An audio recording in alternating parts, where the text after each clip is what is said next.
shoe. Recorded live. Boy, that's quite a voice, isn't it? Talk shoe. Welcome, everybody. This is the voice of Barbara, also known as BJ Sadler, and I am the author of the MayanCross.com website.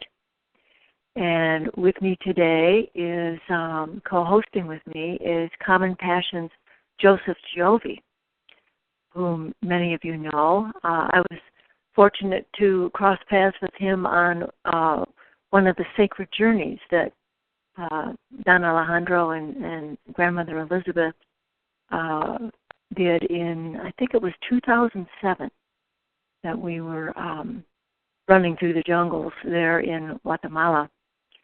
And we've been working and collaborating on various things ever since. So really happy to have you with me here today, Joseph. Happy to be here. And thanks to you all for joining this Mayan Cross community call in honor of the Mayan period of time called the Wayeb.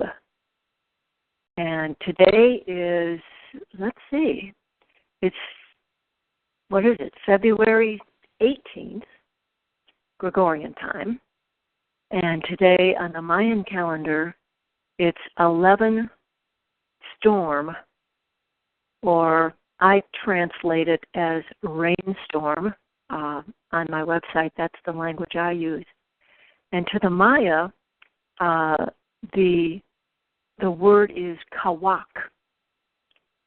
And we'll be invoking the energies here in a moment, and I'll explain a little bit more about what the essence of this day is going to be about. And this is the second episode of our 5-day series in honoring the time period for the Maya known as Wayeb. So I'm really happy to have you all with us. People from all over the world, all over the continent of the United States and North America are here. And it's just amazing to me to be connected in this way and also be aware that in the Maya lands, this period of time, the Wayeb, is a very, very important time. It may be one of the most important areas of time in a given year. And we need to be aware and connect into the intensity and the activities that the Maya are performing, conducting all over. They're doing, in some places, they honor this by doing 2 fire ceremonies a day. And in other areas, they depict it and work with it a little bit differently. It really depends on the lineage, the clan that the Maya are associated with. And I've been able to tap into a number of those things through Facebook, and I've been sharing them on the Mayan Cross Facebook page. So, following the call or anytime, you may want to go to that page, like the page, so that this information is fed into your news stream on Facebook. So you'll have the most current, up-to-date information about what the Maya are doing, besides what we're doing. First things first, though, we want to make sure that we've got a clear line for communication, as clear as possible. So what I'm going to do at the beginning here is mute everybody on the phone lines so we have some quietude. And just make note that if you've got any background noise, like a dog barking or running water and doing the dishes or whatever, we can hear that all over the world through this call. We can hear that amplified. So to save a little, perhaps, embarrassment, as well as ensuring a quiet space for everyone, please, if I don't have you muted, make sure that you hit *6 on your phone.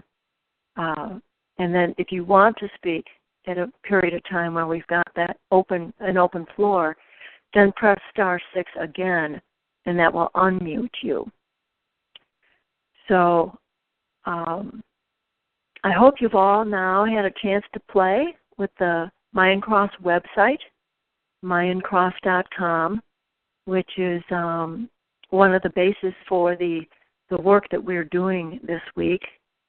And I encourage you all to continue to play with it, not only figuring out what your own Mayan cross is, but put in the birth dates for your loved ones, your inner circle, and get to know their energies as well, because in large part it helps you understand the whole system that the Maya use, and it helps you personalize your understanding of these energies, of the numerals, of the glyphs, and how it all works.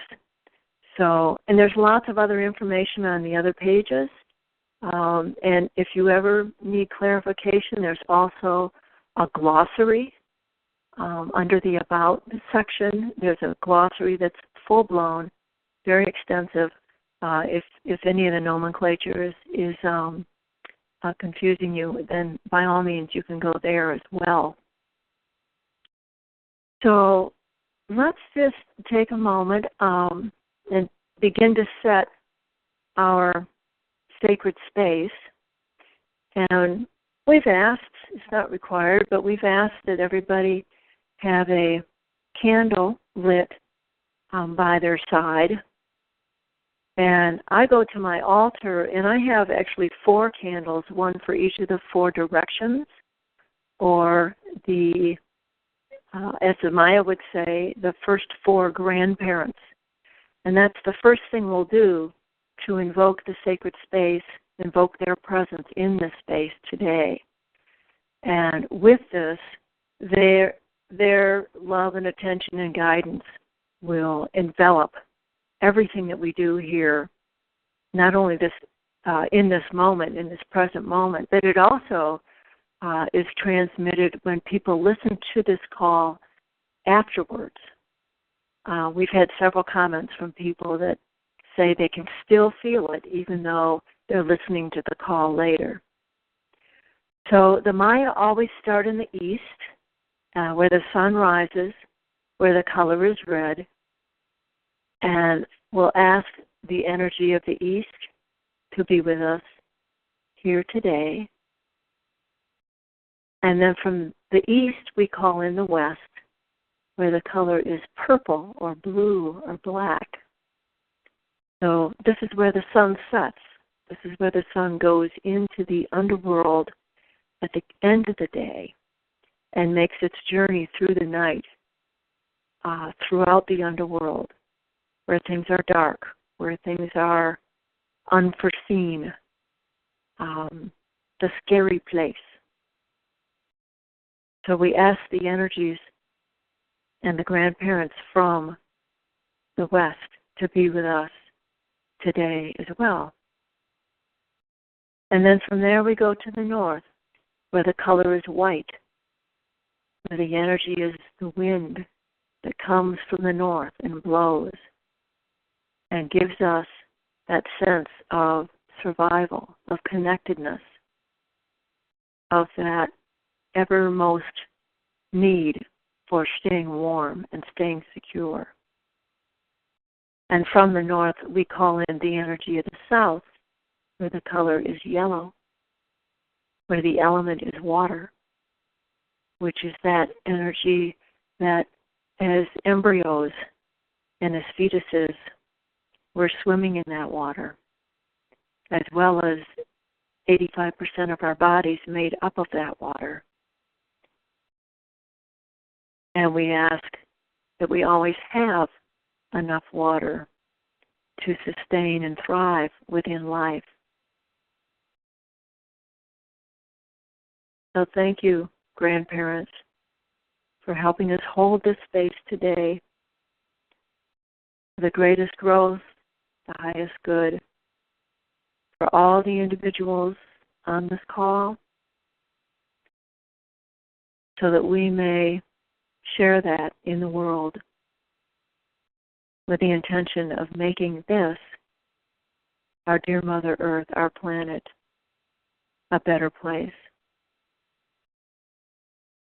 And today the energy is 11 Kawak, 11 storm, or I call it rainstorm. And I'm excited to share this because when we were in Guatemala in December for all the activities around the changing of the new Bach tune, the nanas, the grandmother elders that were with us in our sacred circle of, I don't know, we had 50 or 60 people. But through the 9 days of ceremony that we did, gradually, the male dominance of the orchestration of the fire ceremonies transitioned to that of the feminine. So the nanas were leading the fire ceremony. And it was just so wonderful and amazing to hear their interpretations of the deities, their interpretations of the Nawals. And when it comes to Kawak, the energy that we have with us today, the energy of the rainstorm, the energy of the storm, this is the energy of the midwives. This is the energy that gives birth. This is the energy that must go through all the joys, all the excitement, and yet all of the pain associated with birthing. And a lot of times it's been interpreted as the storm energy. Well, the storm is the painful part of it. That's the part where you don't feel anything but the pain. And yet you go through it with an open heart, with the promise that this pain will bring you a tremendous amount of gain, of a gift that is just like a miracle. Now, the word Kawak in the Mayan language actually means skirt. And they wear these very long, I don't know how many meters long they are, beautifully woven, hand-woven with natural dyes, woven on the looms. And they wrap them around over and over and over again so that they actually become pretty heavy in the wearing of them. And they tie it all up with a big, colorful, hand-woven sash. And that energy, or that attire, varies. I mean, it's the same essential. They're all wearing a kawak, but they'll have different patterns and different colors and different designs, depending on which clan they're in and which village they're in. And this affords them a degree of groundedness that you can see in the way they walk. It's like wearing a real heavy coat for us. That just carrying that weight connects you even more so to the earth. So this is the energy that we're working with today. This is the deity. This is Kawak. This is Nawal. And that kind of groundedness, the whole sense of going through the dark side, going through the pain in order to come out on the other side, which is filled with brilliance and light. That's what this energy is all about. There's an enormous cleanse that occurs just by going through the darkness and into the light. And that's what clears the way for us. And just on another note, I have a quote from Rumi. And you know what, I'm going to share that in a minute. I'd like to talk a little bit about the number 11, which is the numeral for today. And the number 11, it's a powerful one. It is, the third to the last on the cycle of 13 numerals. And it's an odd number, which makes it less stable than an even number. And it's the energy of resolution. And anybody who is an 11 day sign will know what I'm talking about when you connect to the sense of just being compelled, just being driven, just being a part of your life's mission to resolve issues and to find and to bear the truth. And there's not a lot of tolerance for things that don't resonate to you as truth. So there is a downside as well as an upside to each one of these energies. So that's the kind of tenacity that we're working with today. So as you can tell, combined with 11 and Kawak, it's a pretty powerful day for doing the kind of work that we are doing. So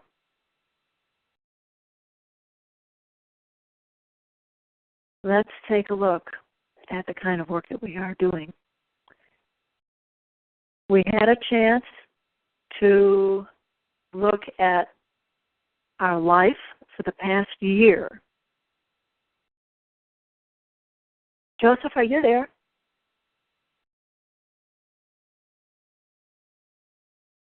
Hello? Did I lose everybody?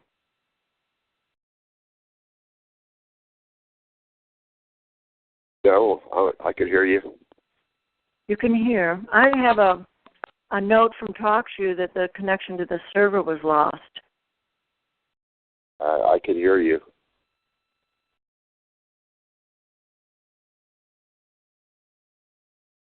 I'm going to have to log back on to the website.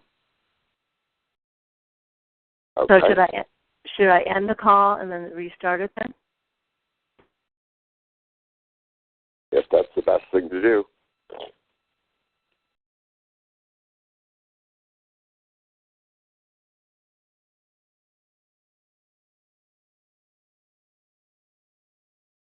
Okay, while I'm doing that, we have people on the call.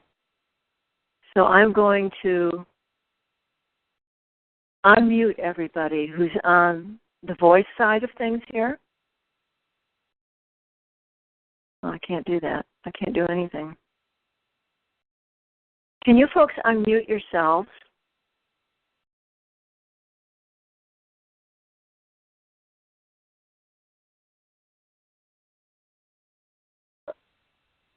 I could hear you. Could you hear me? I can hear you. Is this Don? Yeah. You must be the only one on the call, though. Well, it's weird because... Can you hear me, Elizabeth? Okay, I can hear you. So, but I evidently the TalkShoe timed out or dropped. It says it dropped the line. So I'm trying to figure out how to go back in. So we were able to hear you the whole time. Yeah, but I lost the web aspect of it. It said that the connection server was lost. Okay, so that means that the people that are not on the call but accessing by the web can't hear you, I guess. Well, I'm going to start this over. Except that people are on the chat are saying that they can hear you. Really? Lots of people are saying they can hear you on the chat online. See, It says I can hear you. Maybe the only problem is that the call won't be recorded, somebody says. Mhm. Well, I'm going back in. And everyone's saying they can hear you. Okay. Well, here's what I would like to do. This was the point where I wanted to open the floor, open the forum to share what it was that what kind of insight you had or have had so far looking at this wheel that we created yesterday with 8 segments in it and reflecting upon your past year, especially in light of the information that you found on your Mayan cross.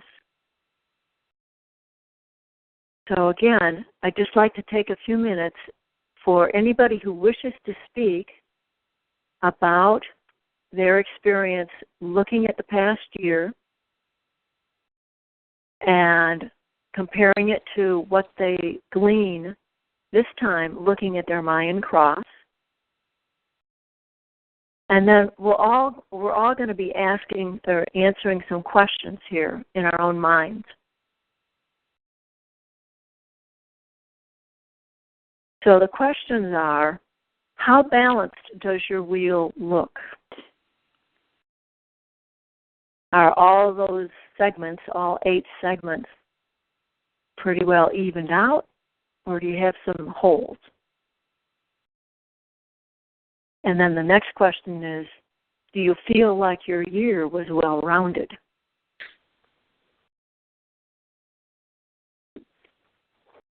So just for reflection, which is what we're doing today as part of the Wayeb process. And looking at the wheel, where did you spend a lot of your energy?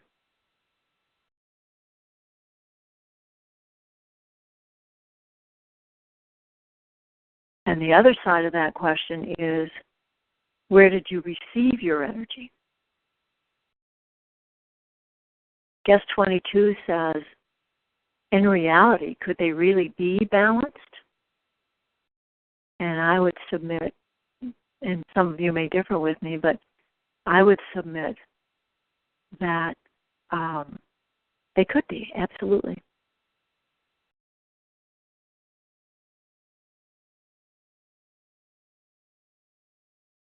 And then another way of thinking about that question about energetic expenditures, can you see where you spent your energy where not much was received? In other words, you put a lot into it, but you don't really feel like you received much gratification or enthusiasm or joy or any, other positive aspects. There wasn't that much payback. And then just kind of in general, what aspects are working well? And what aspects need attention?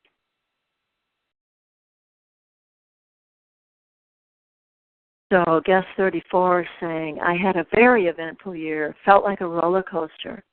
But after reflecting on my cross, I can see that I am being moved towards what I am destined. Beautiful. That's kind of what I was thinking might happen. Another person says, yes, they felt female power and connection. And another says, I did not allow myself a lot of pleasure. Another person agrees that it was a roller coaster kind of year. Growth was incredible, and I can see that events have moved to get me here. Seems like a lot of inner work taking place last year rather than outer work moving forwards. I feel that this year we'll experience more forward movement. And then another guest says, a very quiet year for me, but I felt like I needed it. Tumultuous year. We're starting to see a pattern here, letting go of a lot of old life, old roles, and painful. And here's another, yes, hysterectomy teaches a lot. So yeah, we're getting into the shadow. And for 2012, I think a lot of people would agree that you get to a point on a spiritual path where there's no getting around it. You have to go through the underworld. You must. You can avoid it, you can procrastinate, you can put it off, you can pretend, but at a certain point, that's what you have to do. And that's what today on the Wayeb cycle is all about. It's reflecting, recognizing who we truly are. And this kind of shadow work, it's known as,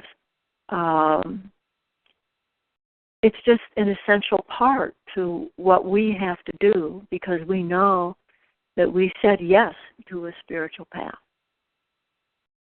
And here's the Rumi quote. I picked this up out of the Mayan Sacred Calendar Daily Guide that is offered through the Mayan Magics community. And here it is. It says, everyone sees the unseen in proportion to the clarity of his or her heart. And that depends on how much we've polished it. Whoever has polished it more sees more. And more forms become manifest for them. So as much as dread as there is associated with looking at shadow, going through the underworld, looking at our underbellies, this is really the word that Rumi used, polishing our hearts, getting the dust off, moving that cloudy, dense, shadow-like energy away from the crystalline gem that is inside the heart. So today we're doing a deep dive. And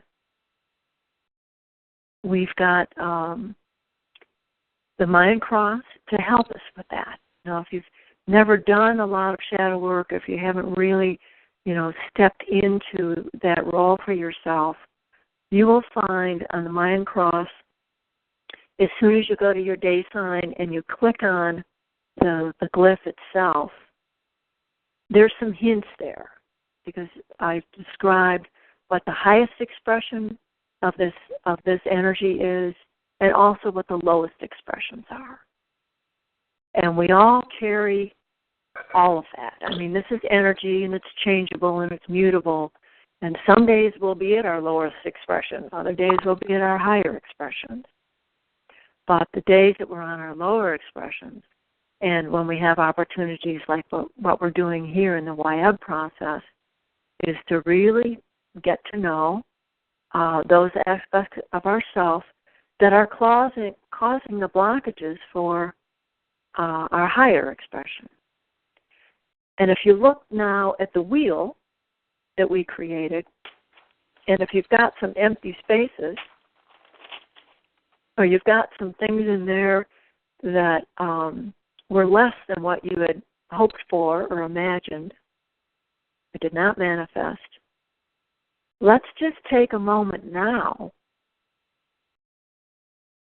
to go through some of the, for lack of a better term, people, let's for today, let's call them demons. Those negative energies, those lower aspects that we all have.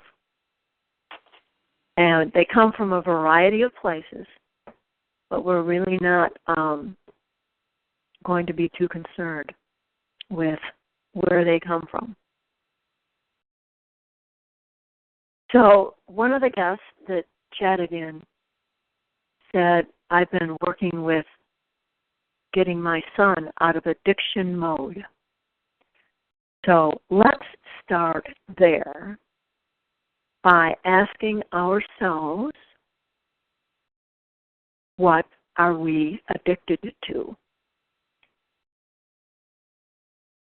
And we're looking at ourselves.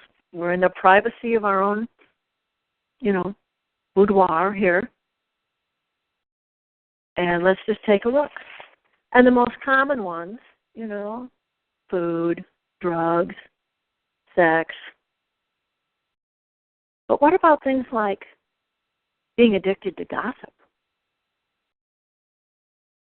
Being addicted to exercise? Being addicted to work? Your electronic world? These are all addictions.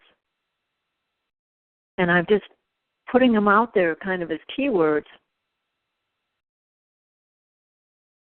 so that you can try them on for size. Some of you already know all of this, but I may put some out there that you hadn't really thought of before. And I'm not going to do the entire laundry list. We could be on the call all day with the laundry list, but the addictions are demons, but there are emotions and experiences that are underneath all of that. And as we work with the shadow, as we work with our underbelly, we'll get to know more and more what it was in our life, what it was or is in our ancestry, and where it may come from in terms of the collective consciousness.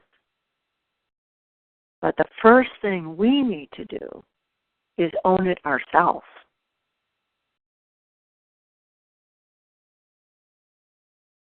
So the addictions are the first piece. And underneath that, we may have fears. And looking at our underbelly includes looking at what we're afraid of. And these things may be like abandonment,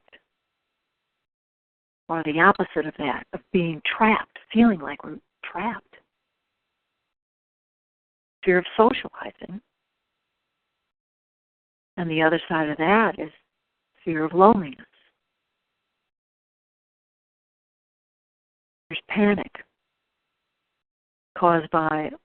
triggered by a lot of different things. There's PTSD, anxiety.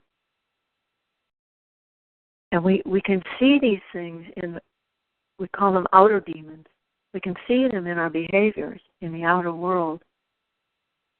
But what we'll be reflecting upon over the next, actually a couple of days, but especially today, we're going to be looking at what experiences or what people or what energies exacerbate the sense of these things, the fears. Maybe we're afraid of the dark. Most people are. But the darkness is, and in most traditions, ancient traditions and contemporary ones, the dark is the place where we go, the scariest places that we go, where we're exposed, we're vulnerable.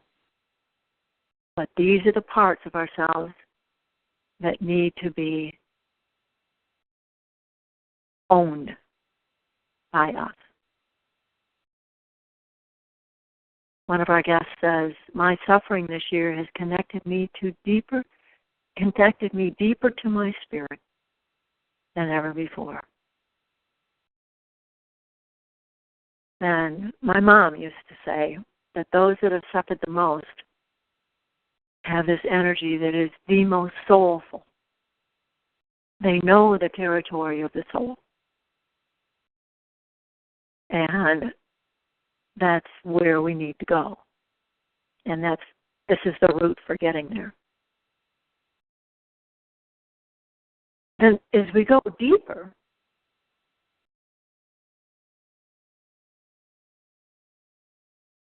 I'm just reading some of these chats, and it's getting pretty deep here. I was thinking, like, when you work too much, it shows with your personal relationships. And when you play too much, it shows up in your work. Okay, so here now we're getting into fears are arising. They're mass fears. They're ancestry, past life fears. But they are being cleared out layer by layer to enable us to go into the higher vibratory world. And that's really what this is about. So let's take a moment, unless somebody else would like to chime in and help me here with the ancestral piece. Those fears, those demons that we have that came in to us as we were born.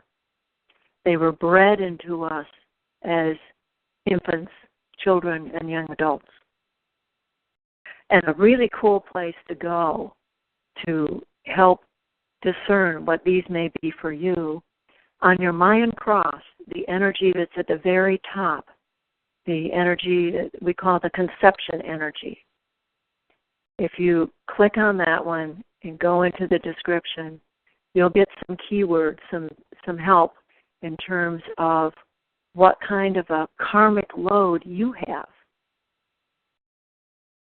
And it's that right there in the cross. You stepped into it. You chose that cross when you were born, before you were born. That's part of your soul contract. You chose that, and that's what you'll be working with, throughout this lifetime. So, abuse of all kinds is ancestral.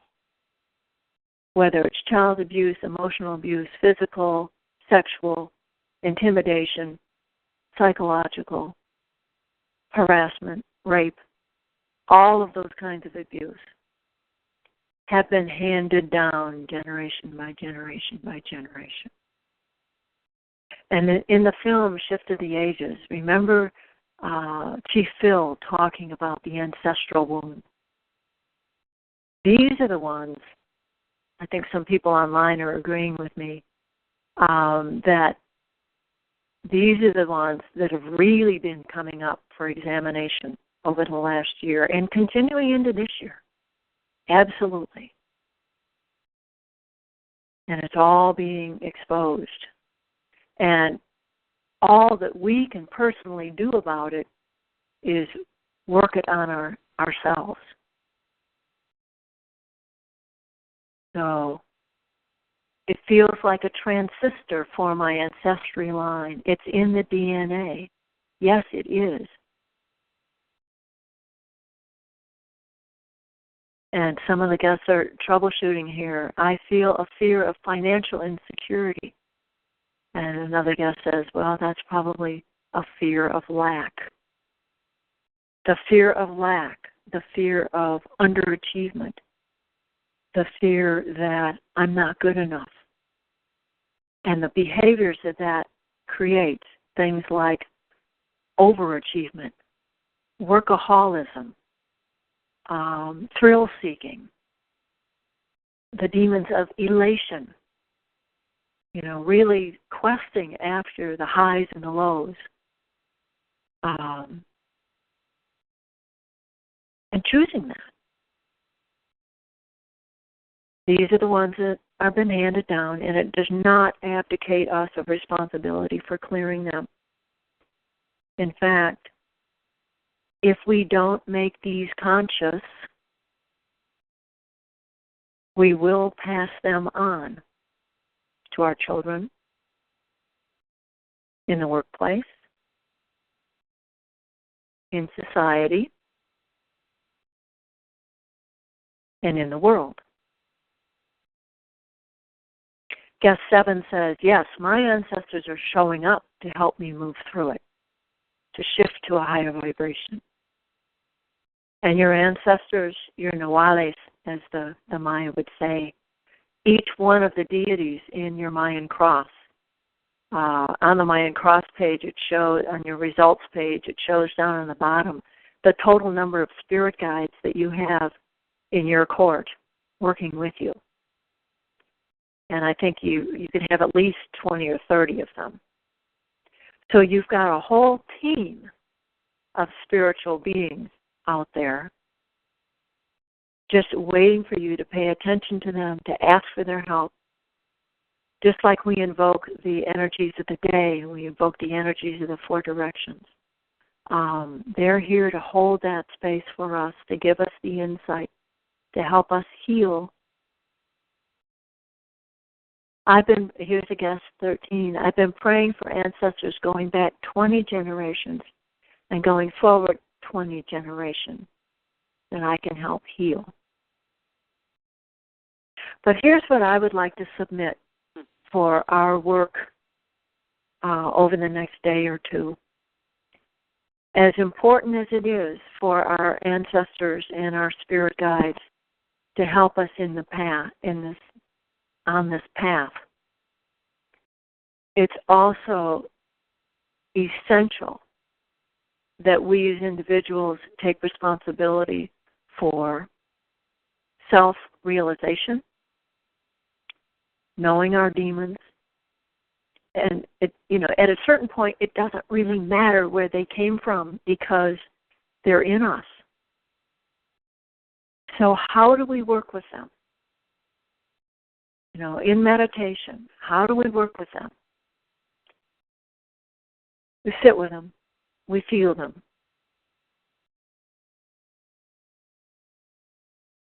We get to know them. And these are not pleasant feelings. But when you've really felt the depth of this scary place, is when you're moved to tears. And the healing will not come until those tears are shed. Until your physical, emotional, neurology, psychology responds, you probably are just skimming the surface of whatever aspect, whatever demon you're working with. So it's important to hold on to that, to continue to sit with it, and to get to a place where you can love it for all its ugliness, for all the pain that it causes you and your loved ones and the world.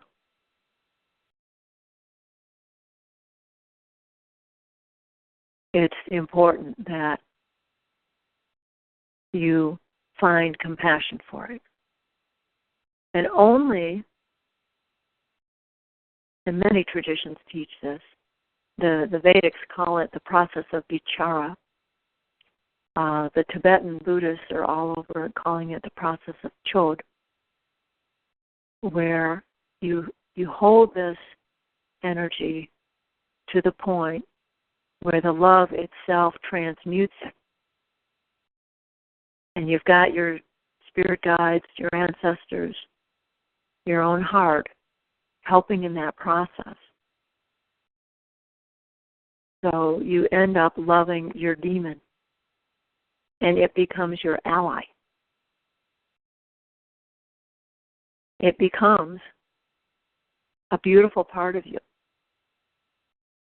that allows you to go forward and share more light and love and understanding and soul. That's what you're doing. You're moving into soul awareness.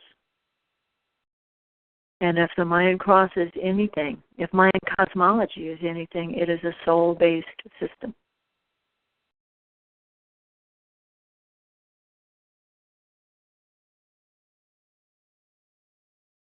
So I'd just like to submit, someone is saying, well, I feel very drawn to finding my ancestry.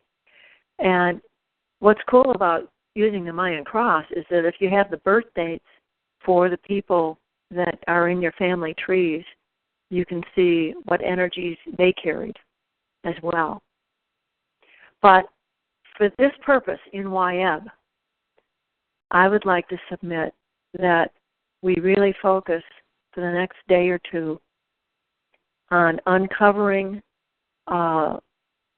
something that we can see on our personal wheel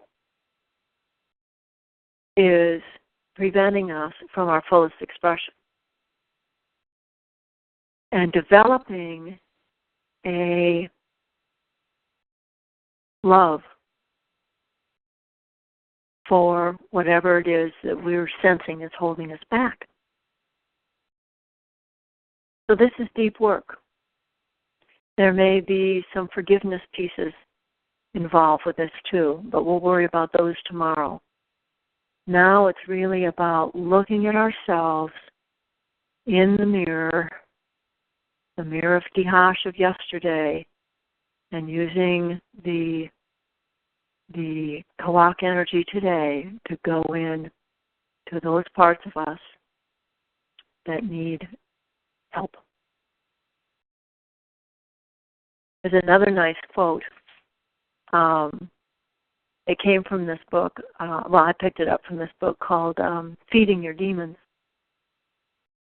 And it says, perhaps everything terrible in us is, in its deepest being, something helpless that needs our help. So this is Rainier Maria Rilke, a 19th century novelist and poet. So this sense of awareness has been around, and it's in all cultures. And it enables us to embrace these aspects of self that aren't so pretty sometimes on the outside, and they really feel and actually create disease on the inside.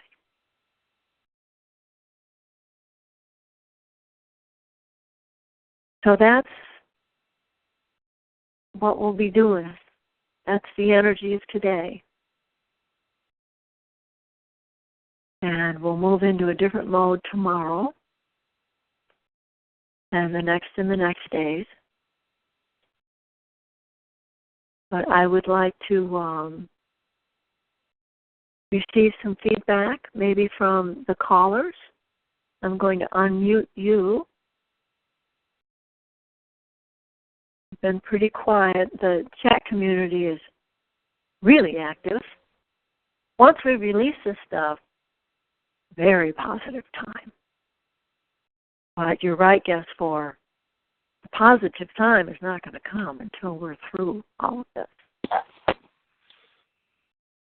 So I've unmuted everybody who's on the phone. If you care to share anything, insights, concerns, questions, please.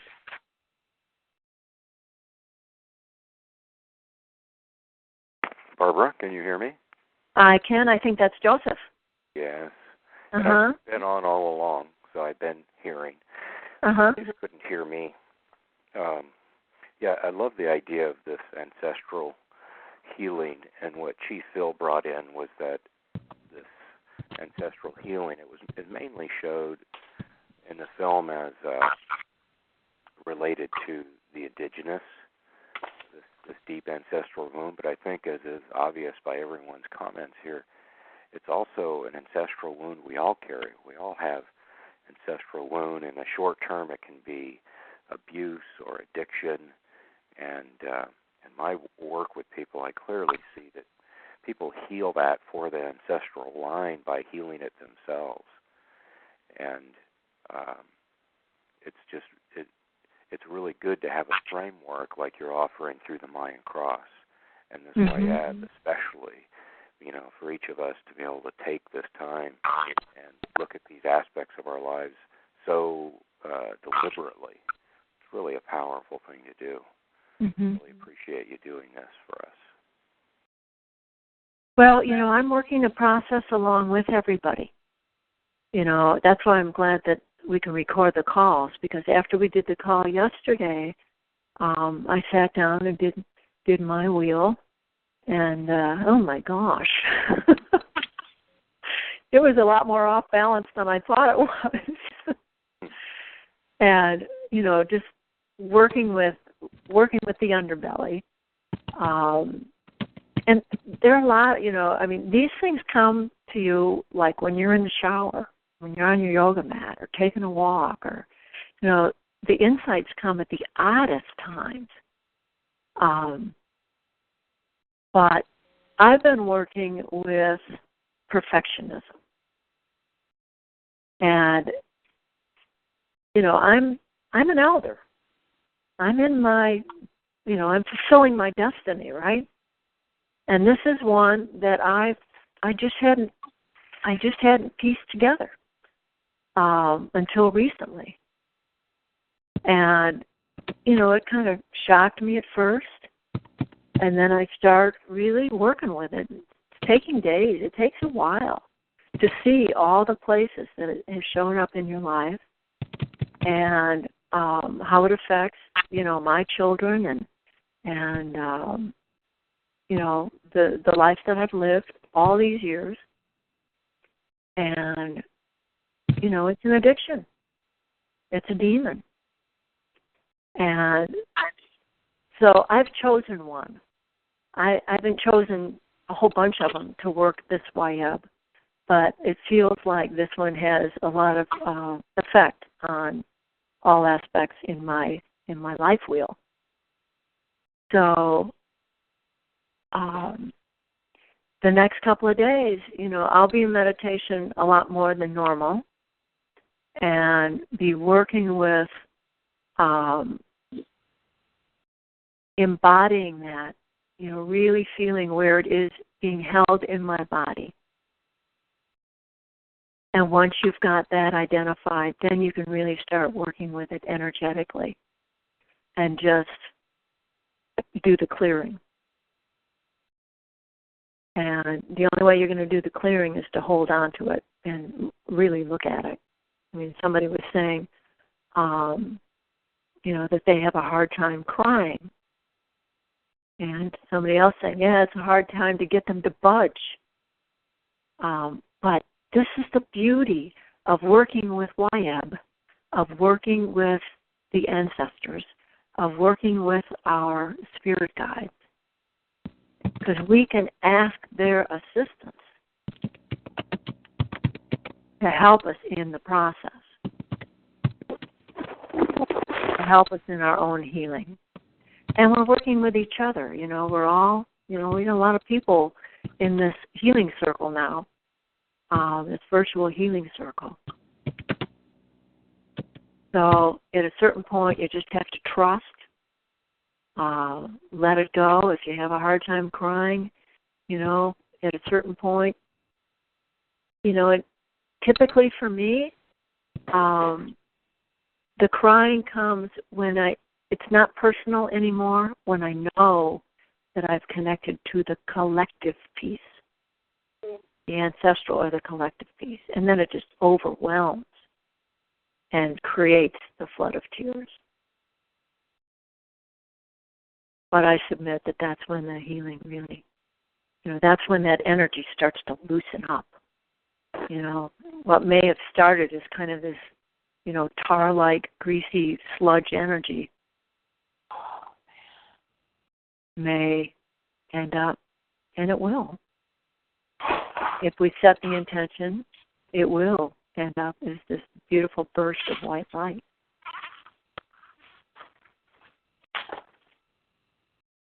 Do you think, here's a question, do you think somatizing is a substitute for crying? But I'm not sure exactly what you mean by somatizing. Is that embodying? I'm asking guest 45. Maybe somebody else on the call can respond to that. Anybody else have an idea about that? Somatizing would be storing the energy of the emotion in the body, so they're dealing with it versus crying it. Yeah. Well, it's so it's the embodiment piece. But as long as the negative is embodied, the tears won't come. I mean, once we identify where it is in our body, then we can start holding our attention there and watch it respond. These energies have teeth, right?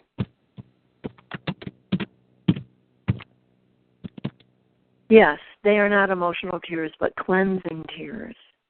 Yeah, that's nice. Different kinds of tears.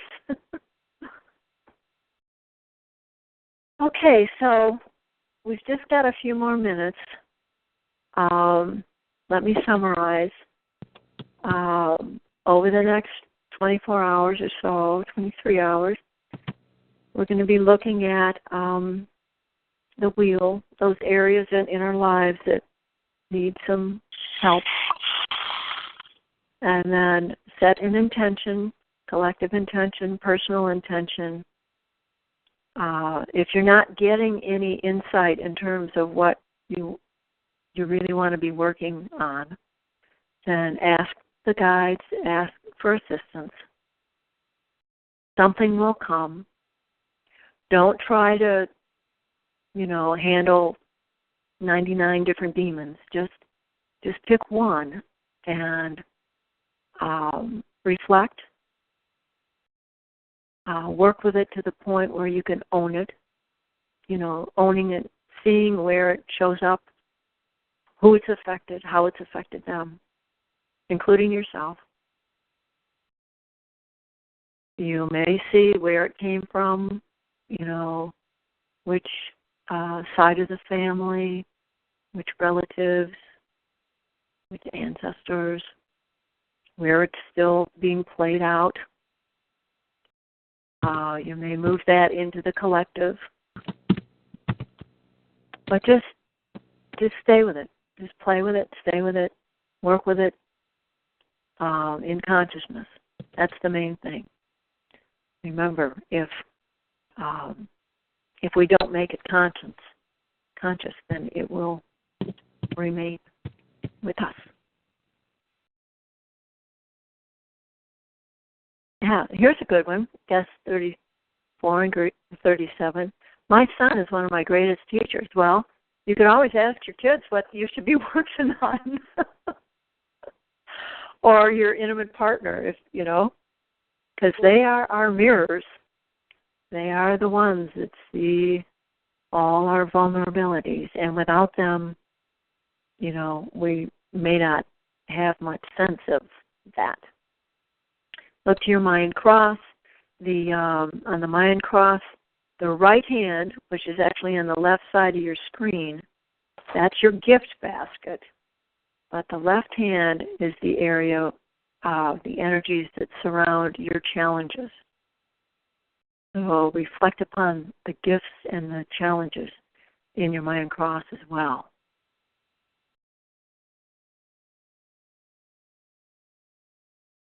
So let's sit tall, take a breath. We'll begin to close the circle now, knowing that the first four grandparents will be guiding us today. The energy of 11 Kawak, strong, feminine, birth-giving energy.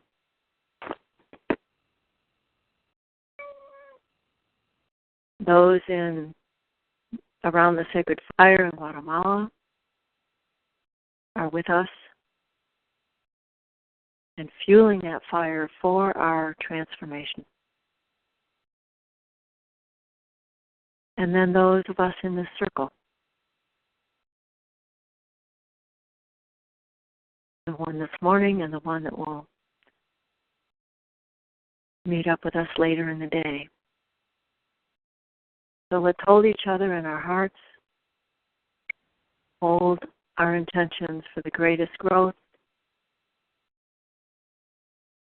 the highest expression of who we can be.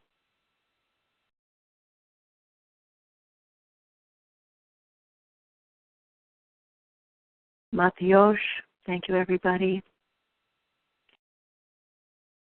That's the only assignment we have, but it's a big one. So I'm available on mayancross@gmail. If you have any questions, we had a lot of interaction that way yesterday. after yesterday's call. We also will be posting things out on the Mayan Cross Facebook page. So you may want to have a look there. And I honor you for doing this work in a very big way. I mean, this is not the easy part, but this is where the greatest reward is found. So I love you guys. Thank you for being here. And we'll see you tomorrow, same time, same station. Thank you, Barbara. Thank you, Joseph. Thank you. Thank you. Thank you, Barbara. Great day. Everybody for calling in. Bye. Take Okay. care. I'll end the call now. Thank you so much. Thank you, Barbara. Bye-bye. Bye. Bye.